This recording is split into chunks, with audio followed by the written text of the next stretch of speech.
श्रीमद् भगवद गीता के चतुर्थ अध्याय के 18वें श्लोक के व्याख्यान रूप भाष्य की चर्चा हम लोग कर रहे हैं। भाष्यकार भगवान ने कर्मण्य कर्मयः पश्येद अकर्मणि च कर्मयः स बुद्धिमान मनुष्येषु स युक्तः कृष्ण कर्मकृत, इस श्लोक की स्वाभिप्रेत व्याख्या कर दी। इस श्लोक का जो विवक्षित अर्थ है वो बता दिया गया।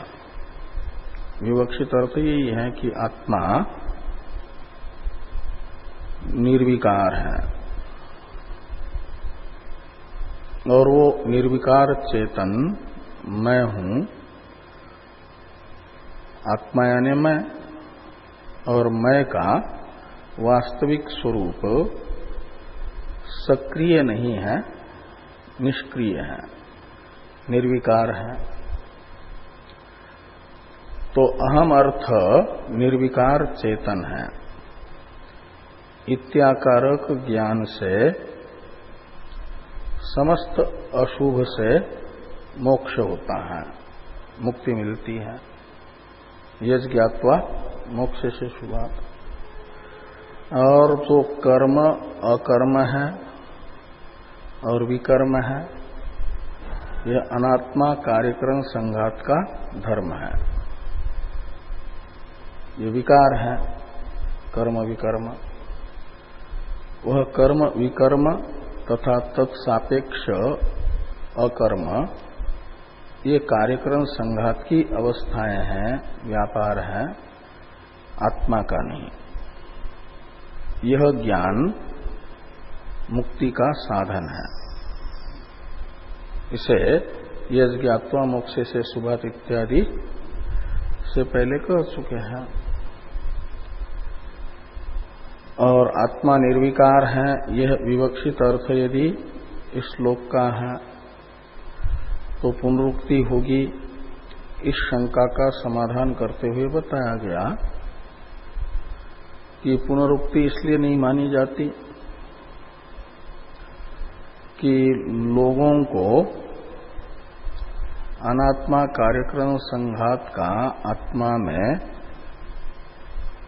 अध्यारोप और कार्यक्रम संघात के धर्म, कर्म, विकर्म तथा अकर्म का आत्मा में अध्यारोप करके आत्मा सक्रिय ही भास रहा है। अविकार्यो यमुच्यते न जायते म्रियते इत्यादि से निर्विकार आत्मा है ऐसा सुनने के बाद भी आत्मा के निर्विकार स्वरूप को भूल जाते हैं और इस अनादि संसार में असंख्य जन्मों में जो विपरीत रूप से आत्मदर्शन हो रहा है और उससे संस्कारित बुद्धि अनात्मा कार्यक्रम संघात का ही आत्मरूप से दृढ़ संस्कार से संस्कारित होने से वो अहम अर्थ निर्विकार है और उस निर्विकार अहम अर्थ में अहम वृत्ति को स्थित नहीं होने देती। विपरीत भावना अपने विषय के ओर खींच लेती है। इसलिए विपरीत संस्कारों से संस्कारित बुद्धि वाले मनुष्यों को भगवान बार बार ये मिथ्या प्रसंग ला करके उपदेश कर रहे हैं यथार्थता का कि आत्मा निर्विकार है। इसलिए पुनरुक्ति नहीं मानी जाएगी।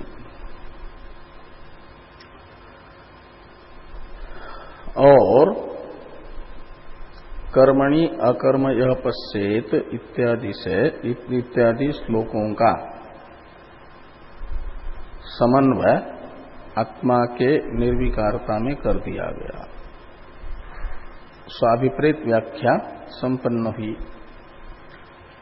अब भाष्यकार भगवान के पहले भी श्रीमद् भगवद गीता की व्याख्या करने वाले अनेक व्याख्याता हुए हैं।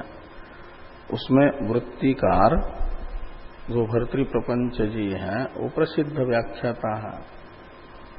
उन्होंने श्रीमद् भगवद गीता का व्याख्यान करते हुए इस श्लोक के व्याख्यान में भगवान को अविवक्षित अर्थ बताया है। उनका जो व्याख्यान है भगवान को वो विवक्षित नहीं हो सकता, प्रकरण के साथ सुसंगत नहीं हो सकता, इसे कहा जा रहा है। तो ये है कि अयम श्लोक अन्यथा व्याख्यातः कैश्चित्। तो कैश्चित् यानी कैश्चित् वृत्ति कारी है। कैश्चित् शब्द है वृत्तिकार का परामर्शक। आदर अर्थ में बहुवचन है, यानी कि बहुत व्याख्याताओं ने ऐसा, यानी कैश्चित् का अर्थ निकलेगा वृत्तिकारेण। हिंदी में भी जैसे अब एक के लिए भी आदर अर्थ में बहुवचन होता है ना, कि हम बोल रहे हैं, अपने लिए भी हम शब्द का प्रयोग, तो आदर अर्थ में बहुवचन होता है। ऐसे आदर अर्थ में बहुवचन है, बाकी है एक ही। उस समय उनकी बहुत प्रसिद्धि थी।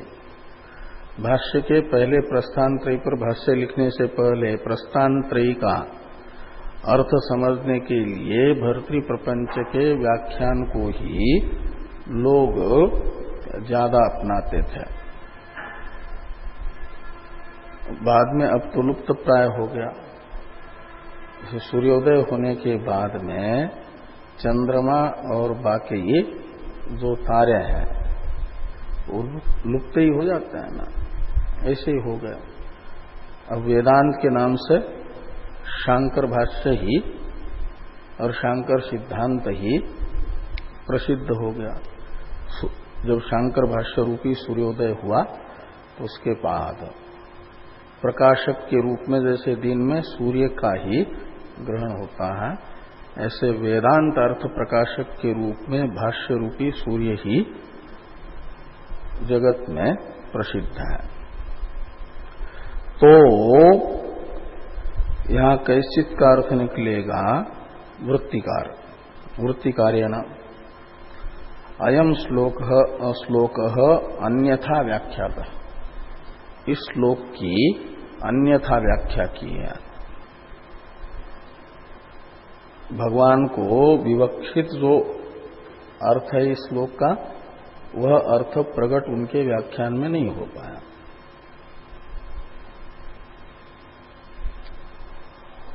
तो वृत्तिकार के अनुयायी ने पूछा कि कथम, वृत्तिकार का व्याख्यान कैसे अन्यथा है, भगवान को विवक्षित अर्थ को प्रकट नहीं कर पाया वृत्तिकार का व्याख्यान, ये आप कैसे कह रहे हो? प्रथम शब्द प्रश्नार्थ में है। तो बता रहे हैं इस प्रकार। पहले उनका व्याख्यान बताया जा रहा है, फिर बताएंगे कि नैतद व्याख्यानम युक्तम, नैतद युक्तम व्याख्यानम, ऐसा। उससे पहले जो व्याख्यान है उसको सामने ला रहे हैं। तो वृत्तिकार ने इस श्लोक की व्याख्या करने से पहले व्याख्यान उपयोगी भूमिका की, उस भूमिका को बता रहे हैं कि नित्यानाम किल कर्मणाम ईश्वरार्थे अनुष्ठीयमानानाम तत्फलाभावात् अकर्माणि तानि उच्यन्ते गौण्या वृत्त्या। ये सब भूमिका है। और तेषांच अकरणम अकर्म तच्च प्रत्यवाय फलत्वात् कर्म उच्यते गौण्या एव वृत्त्या। इतनी भूमिका है नित्यानाम किल से लेकर के गौण्या एव वृत्त्या तक। कर्मणि अकर्म यह पश्चेत इस श्लोक की व्याख्या करने के लिए पहले ये भूमिका की। तो कहा कि जो नित्य कर्म है ईश्वर प्राप्ति के लिए अनुष्ठीयमान उन नित्य कर्मों का संसार अंतःपाती कोई फल नहीं है। नित्य कर्मानुष्ठान से ऐहिक या पारलौकिक कोई फल नहीं होता, लौकिक फल। इसलिए कहते हैं तत्फलाभावात्, यानी नित्य कर्मानुष्ठानस्य लौकिक फलाभावात्। ऐसा लगा कोई लौकिक फल नहीं है। इसलिए क्या होगा कि तानी अकर्माणि उच्यन्ते। तो तानी यानी नित्यानि कर्माणि, नित्य कर्मों को फल रहित होने के कारण अकर्म कहा जाता है। कैसे कहते कर्म को, नित्य कर्म को अकर्म कैसे कहा जाएगा? कहते हैं गौण्यावृत्तियां, गौणी वृत्ति से। तो गौणी वृत्ति कहा जाता है गुण विशेष को लेकर के। तो जैसे कर्म नहीं करेंगे, कर्माभाव का फल भी है फलाभाव, और नित्य कर्मानुष्ठान का भी फल है फलाभाव। कुछ नहीं करेंगे कर्म,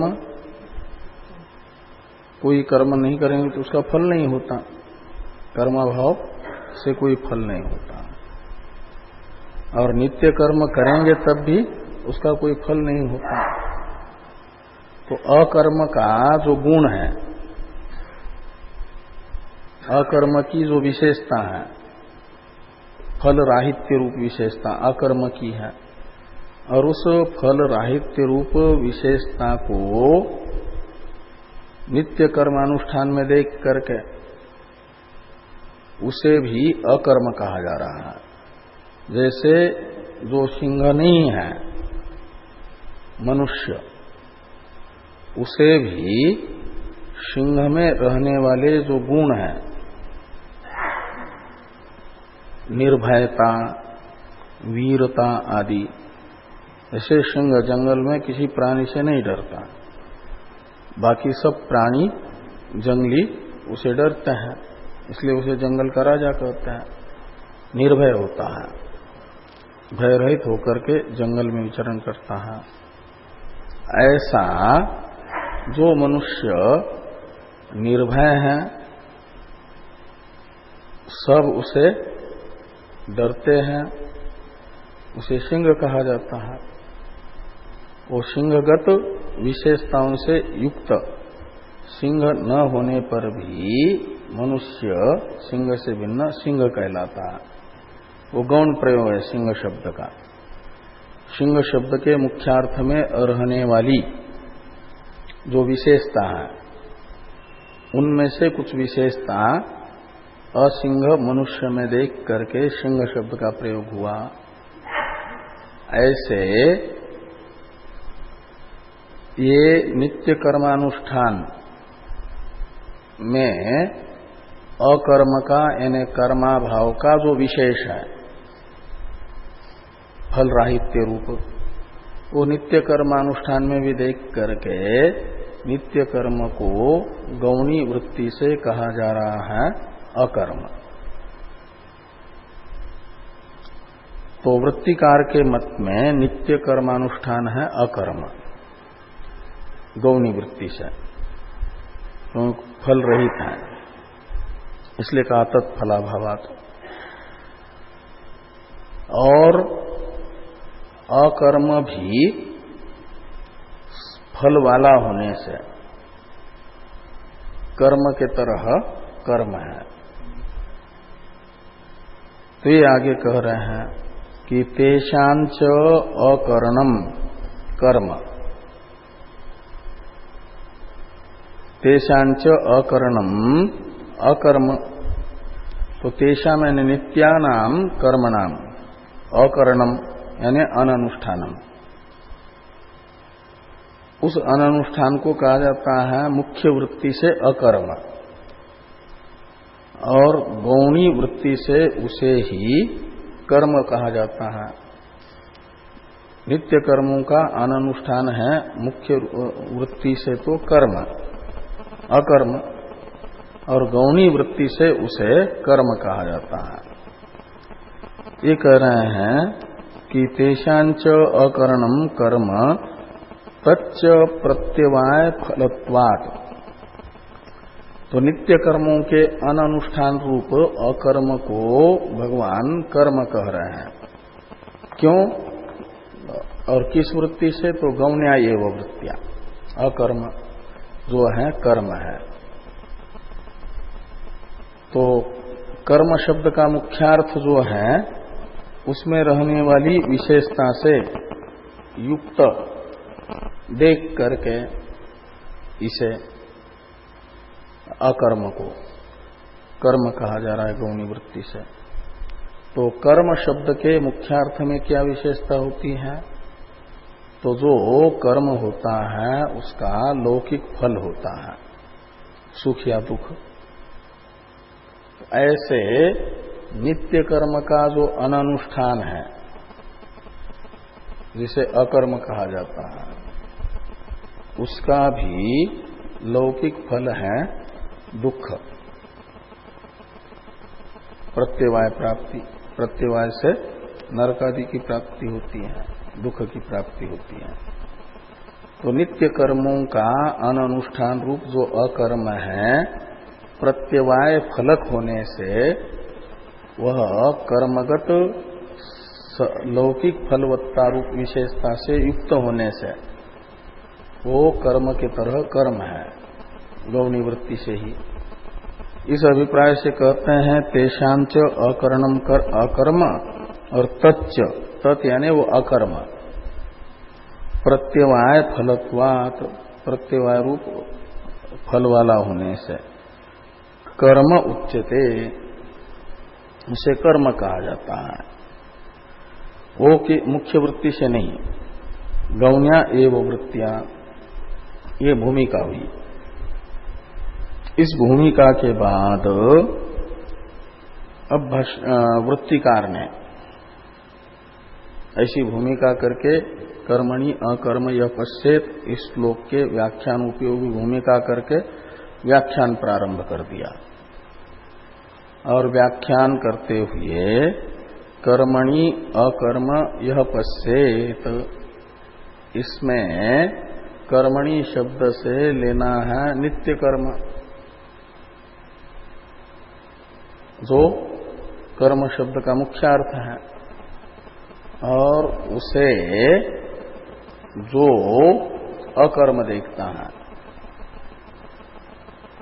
अकर्म देखता है वो गौणी वृत्ति से अकर्म देखेगा, क्योंकि अकर्म का कोई फल नहीं होता और नित्य कर्मानुष्ठान का भी कोई फल लौकिक नहीं होता है। इसलिए भगवान कह रहे हैं कि कर्मणि अकर्म यह पश्चेत, यानी यह मनुष्य नित्य कर्मणि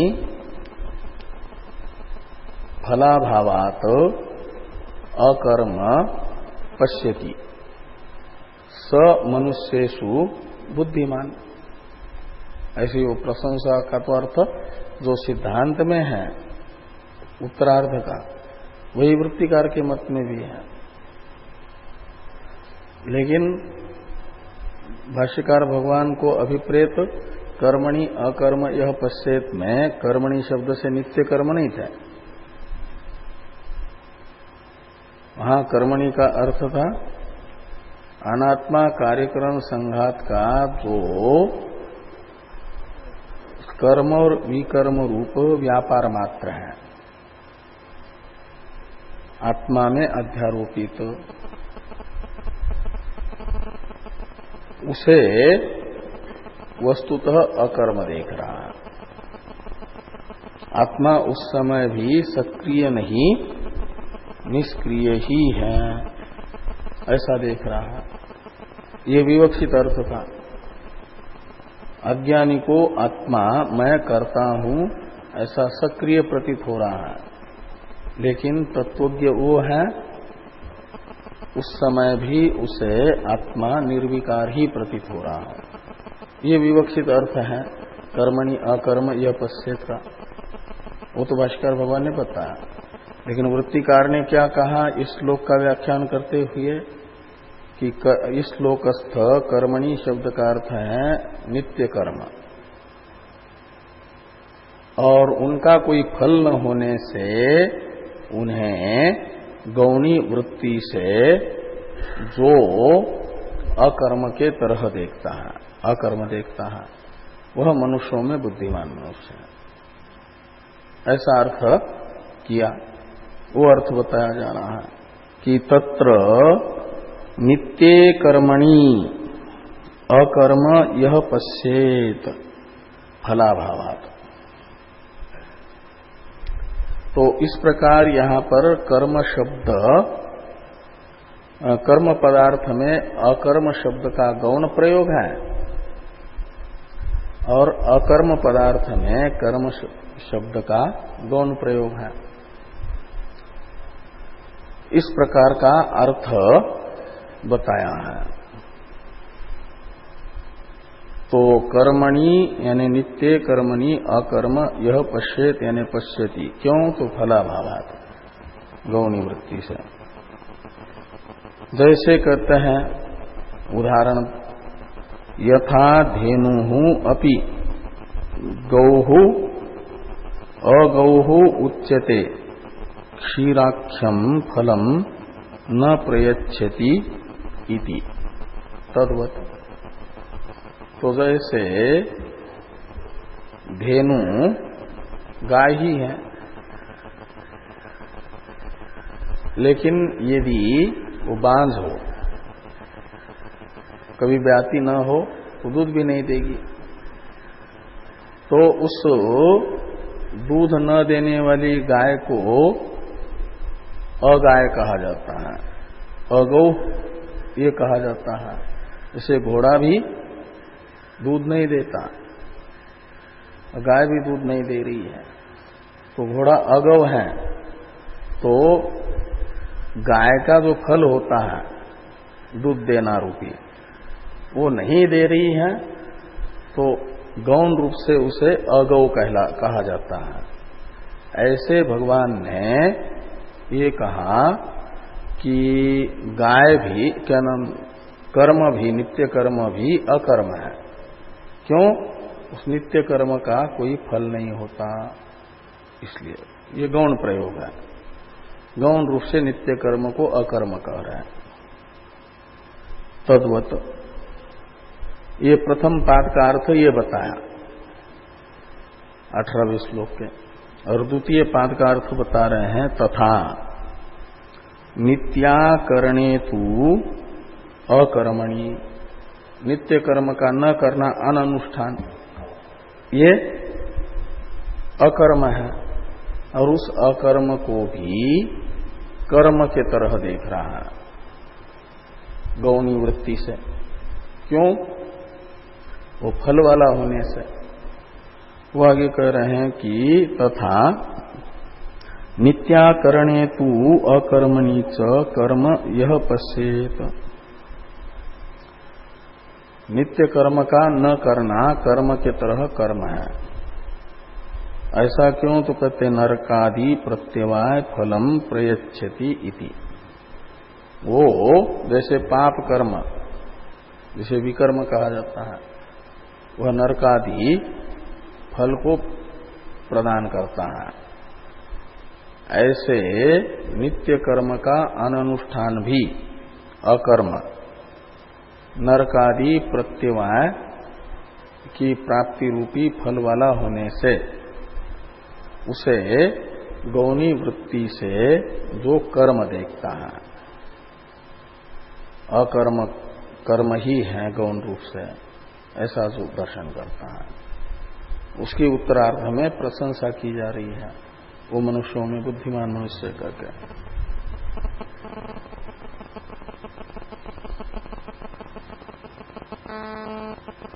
तथा नित्याकरणे तु अकर्मणि च कर्म यह पश्येत नरकादि प्रत्यवाय फलम प्रयच्छति इति। आगे हैं ये इति शब्द जो व्याख्यान किया है इस श्लोक के पूर्वार्ध का वृत्तिकार ने, उसका अनुवाद भाष्यकार ने किया था, उस अनुवाद की समाप्ति का द्योतक।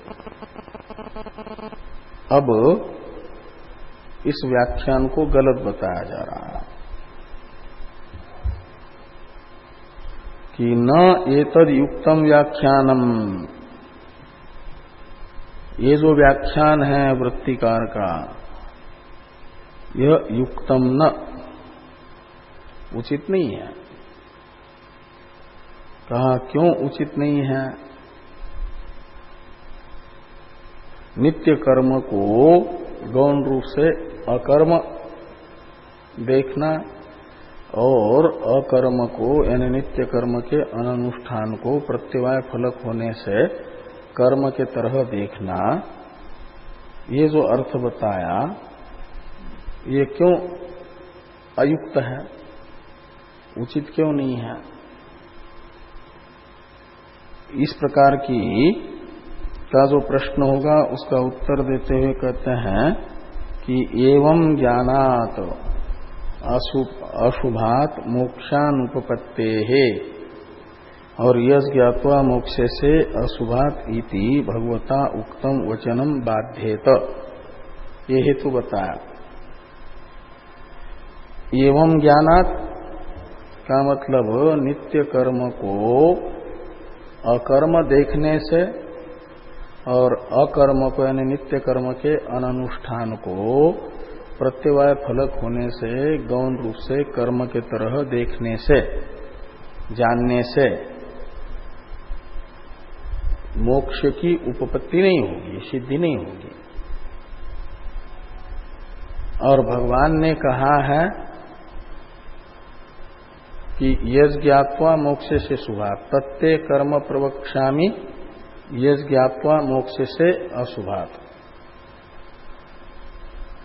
तो मैं कर्म विकर्म अकर्म का स्वरूप तुम्हें बताऊंगा जिससे जानकर, जिसको जान करके तुम मुक्त हो जाओगे, अशुभ से छुट्टी पाओगे। तो नित्य कर्म को अकर्म जानने से अशुभ से मुक्ति नहीं मिल पाएगी इतने ज्ञान से। केवल नित्य कर्म अकर्म है ये ज्ञान, और नित्य कर्म का न करना कर्म है इत्याकारक ज्ञान मात्र से मोक्ष हो रहा हो, ऐसा मोक्ष रूपी फल प्राप्त होता है, ऐसा साध्य साधन भाव बताने वाला कोई शास्त्र वचन नहीं है।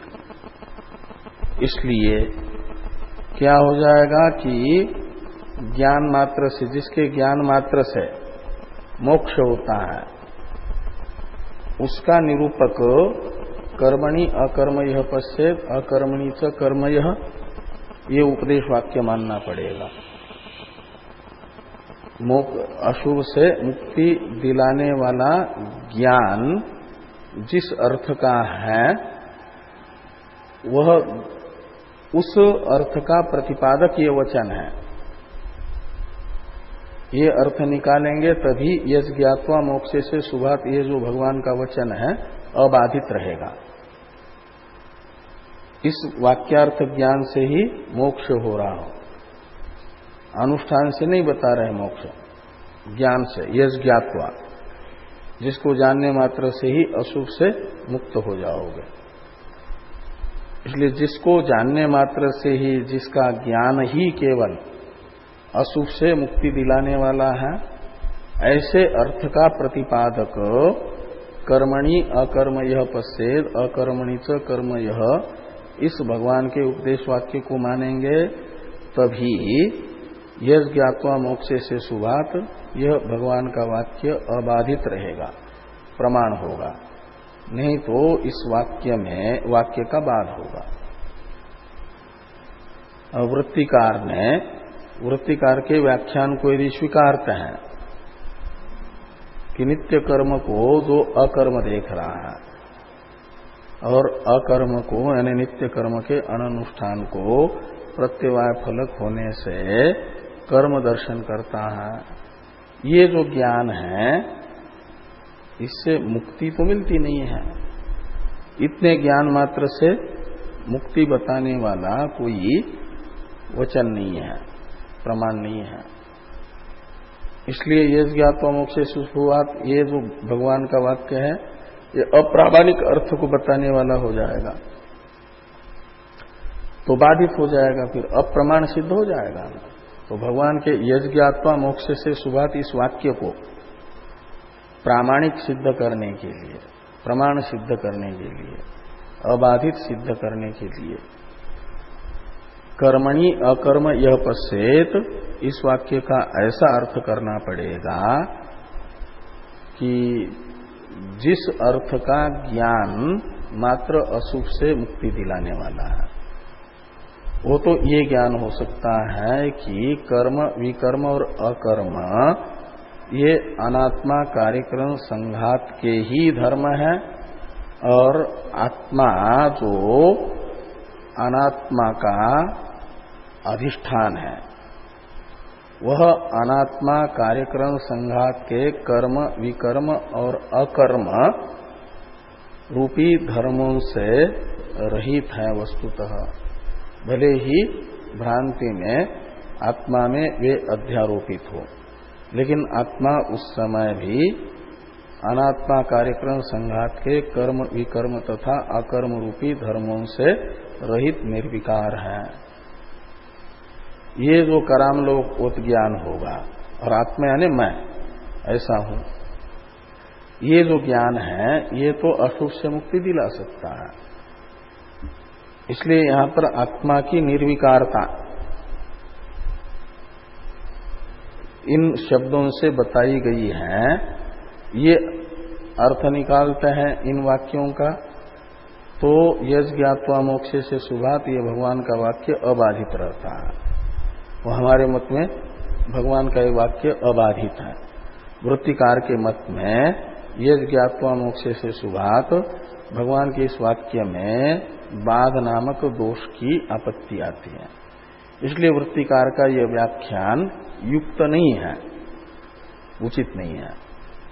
ये भाष्कर भगवान ने कहा कि न एतद युक्तम व्याख्यानम एवं ज्ञानात अशुभात मोक्षानुपपत्ते, और यज्ञ ज्ञात्वा मोक्ष से अशुभात इति भगवता उक्तम वचनम बाध्यता।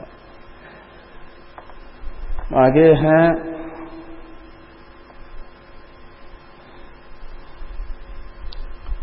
कथम इत्यादि से पूर्व पक्षी यानी वृत्तिकार का ये मानना है कि नित्य कर्म के अनुष्ठान से तो धर्मेण पापम अपनुदति के अनुसार नित्य कर्म का अनुष्ठान धर्म है, उससे पाप की निवृत्ति रूप फल हो रहा है। तो पाप भी अशुभ है और पाप रूपी अशुभ से मुक्ति नित्य कर्मानुष्ठान दे रहा है। इसलिए हमारा व्याख्यान अनुचित कैसे है? ये नित्य कर्म भी पाप निवृत्ति से अतिरिक्त दूसरा लौकिक कोई फल नहीं देता। चित्त की शुद्धि द्वारा ईश्वर प्राप्ति से अतिरिक्त दूसरा कोई लौकिक फल नित्य कर्म का नहीं है। ऐसा जान करके नित्य कर्म का अनुष्ठान कोई करता है तो नित्य कर्म का पाप से निवृत्ति रूपी फल तो हो रहा है। और ये इसलिए हमारा व्याख्यान अनुचित कैसे है, ये एक प्रकार से कथम इस शब्द के द्वारा वृत्तिकार पूछ रहे हैं कि कथम यानी कैसे हमारे मत में वाद हो रहा है इस भगवत वचन का। भगवत वचन का बात तो तब होगा जब हमारे व्याख्यान के अनुसार वो अनुष्ठान क्या नाम नित्य कर्म का अनुष्ठान उस ज्ञान पूर्वक बिल्कुल निरर्थक हो तब। लेकिन हम तो कह रहे हैं कि ईश्वर प्राप्ति से अतिरिक्त, अंतःकरण शुद्धि द्वारा ईश्वर प्राप्ति से अतिरिक्त लौकिक फल नित्य कर्म का नहीं है। इत्याकारक ज्ञान पूर्वक नित्य कर्म का अनुष्ठान करने से पाप रूपी अशुभ से मुक्ति हो रही है, तो भगवत वचन का बाध नहीं है हमारे मत में।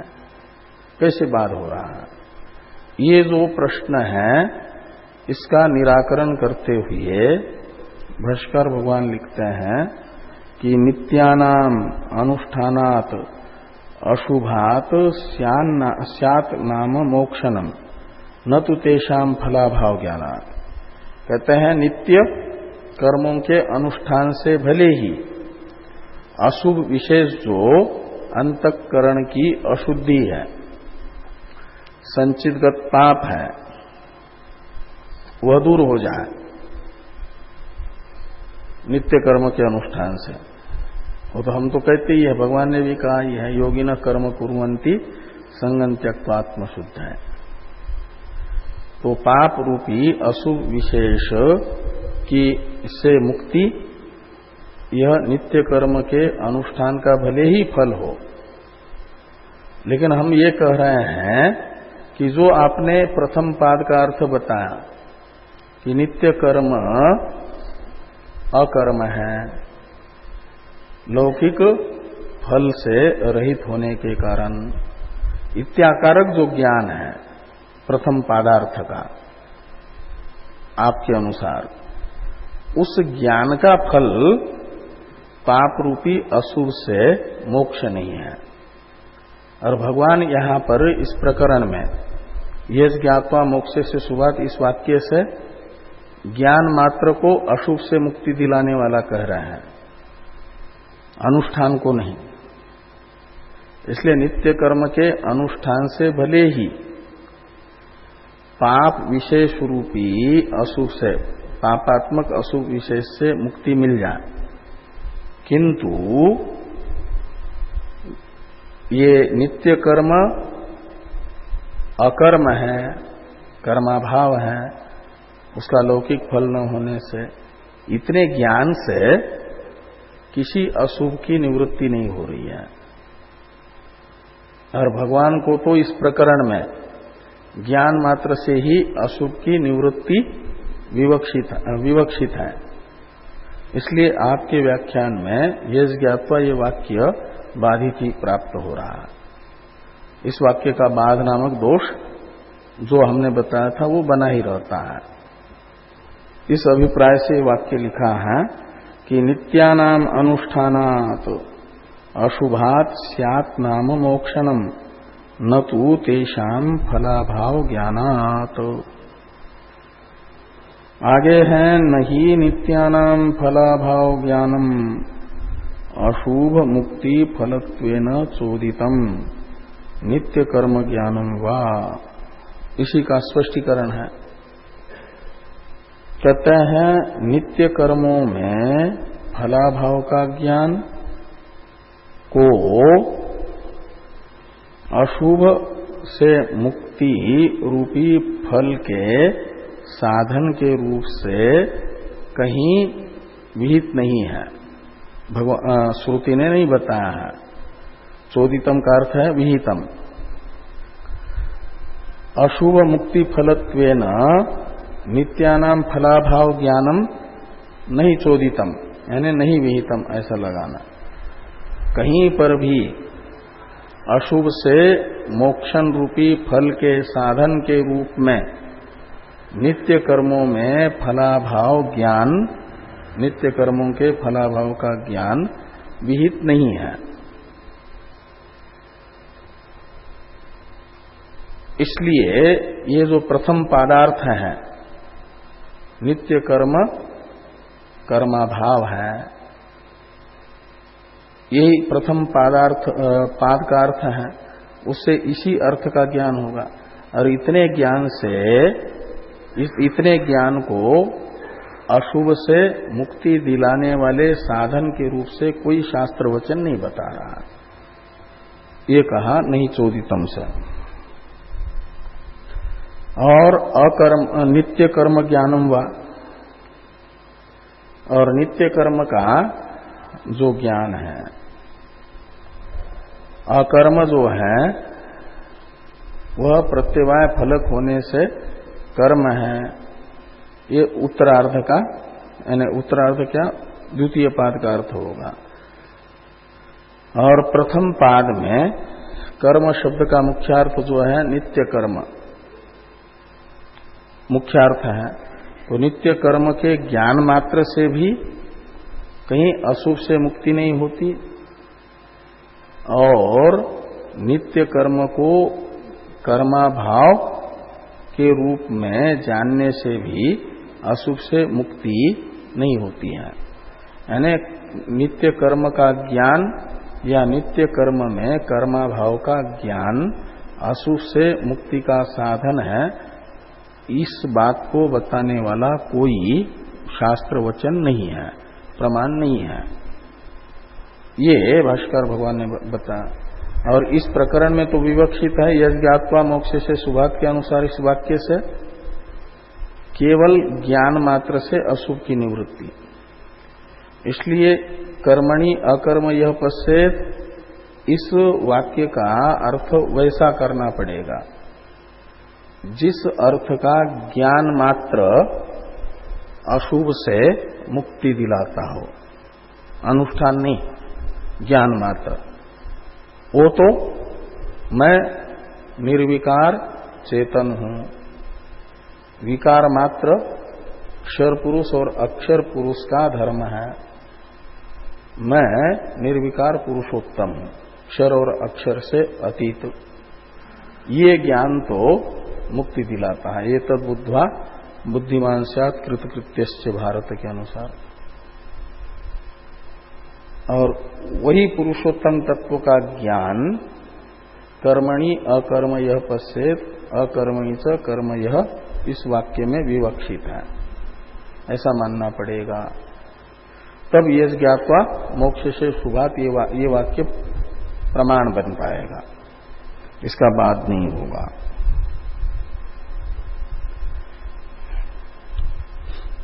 कोई ये कहे कि ठीक है कोई श्रुति वचन नहीं है तो ये माना जाए भगवान का यही वचन प्रमाण। तो कहते हैं कि न च भगवता एव इह उक्तम, यह यानी अस्मिन् गीता शास्त्रे और अस्मिन् प्रकरणे, भगवान ने इस प्रकरण में ऐसा नहीं कहा, न तो गीता शास्त्र में न तो ये चौथा अध्याय रूपी इस प्रकरण में ऐसा कहा है कि नित्य कर्म कर्माभाव है, इत्याकारक ज्ञान अशुभ से मुक्ति दिलाता है। नित्य कर्म का ज्ञान अशुभ से मुक्ति दिलाता है, ऐसा भगवान ने गीता शास्त्र में भी और चौथे अध्याय में भी कहीं नहीं कहा है। इसलिए भगवत वचन भी प्रमाण नहीं होगा इस अर्थ में। इस अभिप्राय से कहते हैं भगवता एव यह न च उक्तम, नच का अन्वय उत्तम के साथ करना।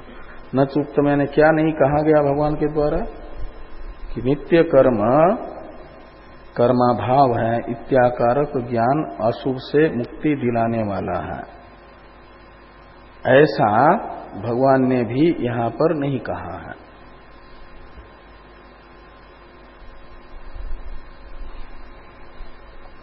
इस प्रकार ये प्रथम पादार्थ जो वृत्तिकार ने बताया वो असंगत अर्थ है। ये ज्ञात्वा मोक्ष से शुभात, इस भगवान के वाक्य में बाघ नामक दोष स्वीकार करके ये अर्थ लिया जा सकता है। वृत्तिकार के इस व्याख्यान को यदि स्वीकार करेंगे तो भगवान का वो वाक्य बाधित होता है, यानी भगवत वचन के साथ विरोध रखता है। जिससे भगवान का वाक्य बाधित हो, ऐसा इस बात का अर्थ भगवान को विवक्षित नहीं हो सकता। इसलिए गीता के वक्ता जो भगवान श्री कृष्ण, उनको तो विवक्षित अर्थ यही होगा जो यज ज्ञात्वा मोक्ष से शुभात इस वाक्य को अबाधित रखता हो, प्रामाणिक सिद्ध करता हो, प्रमाण सिद्ध करे इस वाक्य में, जिससे प्रामाण्य सिद्ध हो, ऐसा कर्मणि अकर्म यह पश्चेद इस वाक्य का अर्थ भगवान श्री कृष्ण को विवक्षित हो सकता है, न कि वृत्तिकार जो बताना चाह रहे हैं वह। भाष्कर भगवान को कितनी दृष्टि डालनी पड़ी होगी गीता में, कितनी डुबकी लगाई होगी, कितने गहरे में उतरे होंगे हैं यहां तक पहुंचने के लिए कि कहां बात होगा इस व्याख्यान में, क्या ऊपरी दृष्टि से नहीं होता है सर।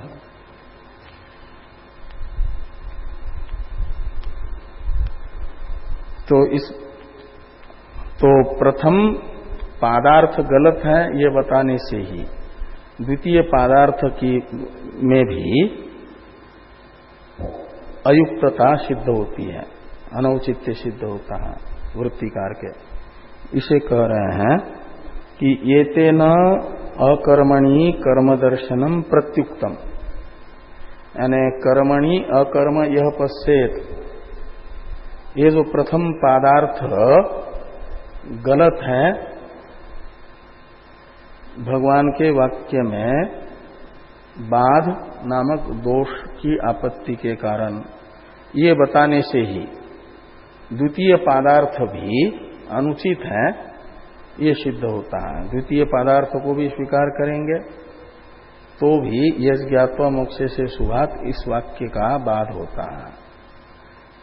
इसलिए इसी एक ही दोष को दिखा करके दोनों पदार्थ को अयुक्त बताया गया, दोनों पदार्थ की अयुक्तता सिद्ध होती है।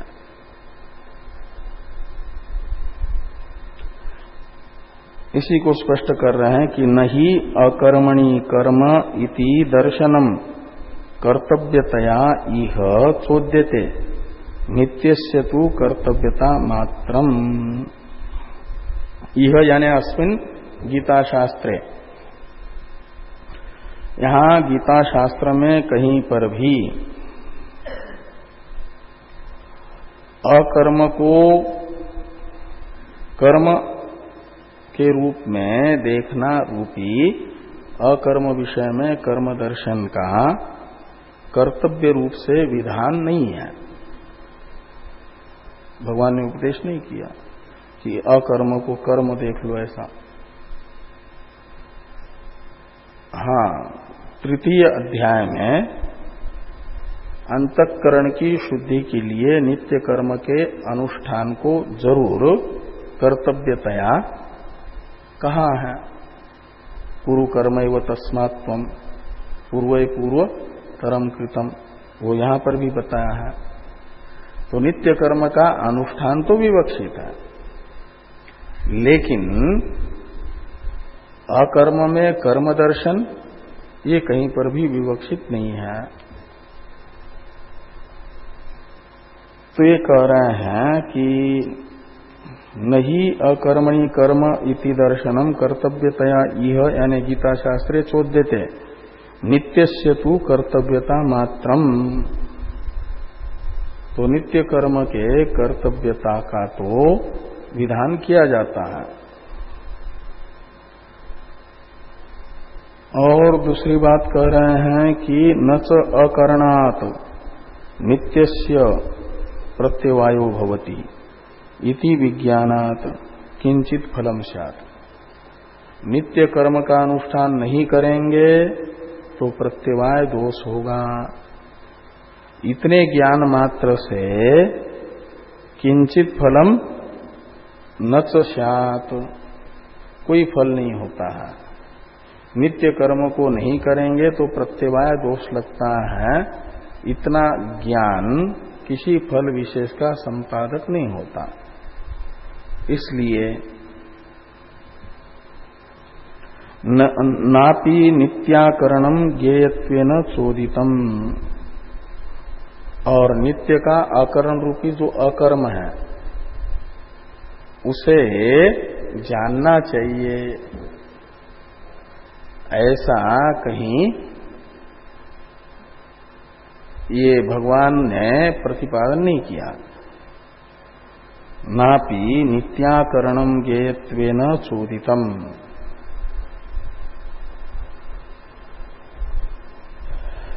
तो नित्य कर्म विज्ञेयत्वेन, नित्य का आकरण विज्ञेयत्वेन रूपेण कहीं पर भी गीता में विहित नहीं है। अकर्मणश्च बोधव्यम, यहां पर है कि नहीं? अकर्मणश्च बोधव्यम, जो 17वां श्लोक है, कर्मणो हेपि बोधव्यम बोधव्यंच विकर्मण, अकर्मणश्चापि बोधव्यम गहना कर्मणो गति। तो अकर्म का स्वरूप बोधव्य है कह रहे हैं, ज्ञेयत्वेन रूपेण यहां बताया जा रहा है कि नहीं, विहित है कि नहीं?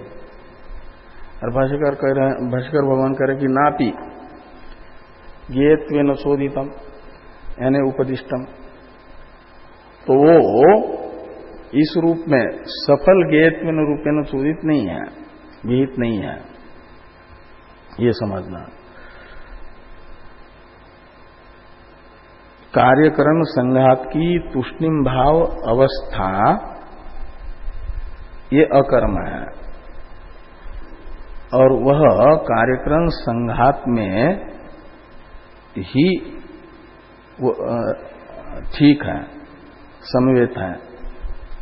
और आत्मा में यदि भ्रांति से कार्यकरण संघात की तूष्णीम भाव अवस्था में अकर्म प्रतीत होता है, तो वह अकर्म भी कर्म है,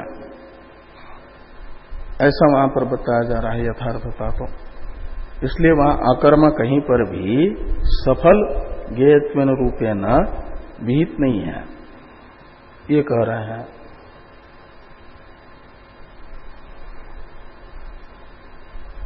नापि नित्याकरणम ज्ञेयत्वेन चोदितम, और नापि कर्म अकर्म इति मिथ्या दर्शनात् अशुभात मोक्षणम। तो कहते हैं अकर्म कर्म अकर्म है, ये तो मिथ्या दर्शन है। नित्य कर्म को अकर्म देखना,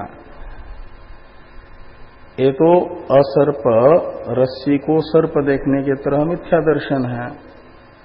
उससे ये विपरीत दर्शन होने से अशुभ से मुक्ति नहीं मिल पाएगी। ये कहा नापि कर्म अकर्म इति मिथ्या दर्शनात् अशुभात मोक्षणम, ये नहीं होगा, ये फल भी नहीं होगा। और उत्तरार्ध में जो स्तुति की गई है उस स्तुति की भी उत्पत्ति नहीं होगी। ये आगे कहते हैं कि बुद्धिमत्वम युक्तता कृष्ण कृत्वादि च फलम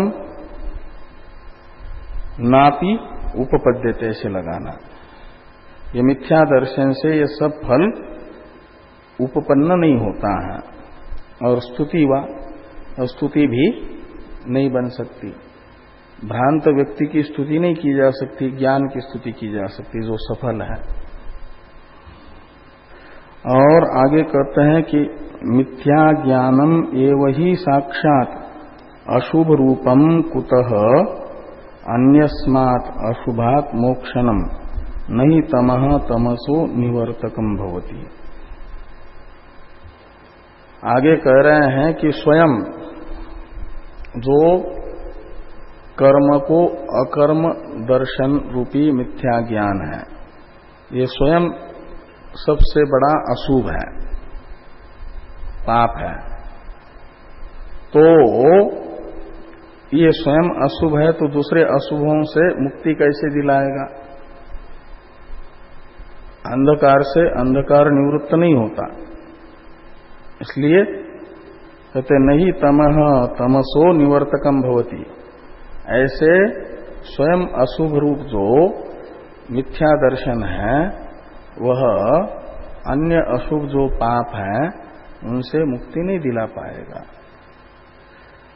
इसलिए कर्मणि अकर्म यह पश्चेत, इसमें कर्म का अर्थ नित्य कर्म और उसे अकर्म फलाभाव रहित होने के कारण अकर्म जो देख रहा है, ऐसा मिथ्या दर्शन मानेंगे तो यह स्वयं ही अशुभ रूप होने के कारण अन्य अशुभ से मुक्ति नहीं दिला पाएगा। तो अवश्यमेव यह अर्थ करेंगे तो यह ज्ञात्वा मोक्ष से शुभात, इस वाक्य का बाध नामक दोष प्राप्त होगा ही, ये दिखाया जा रहा है। बाकी की चर्चा ननु इत्यादि से आगे की हम लोग कल करते हैं।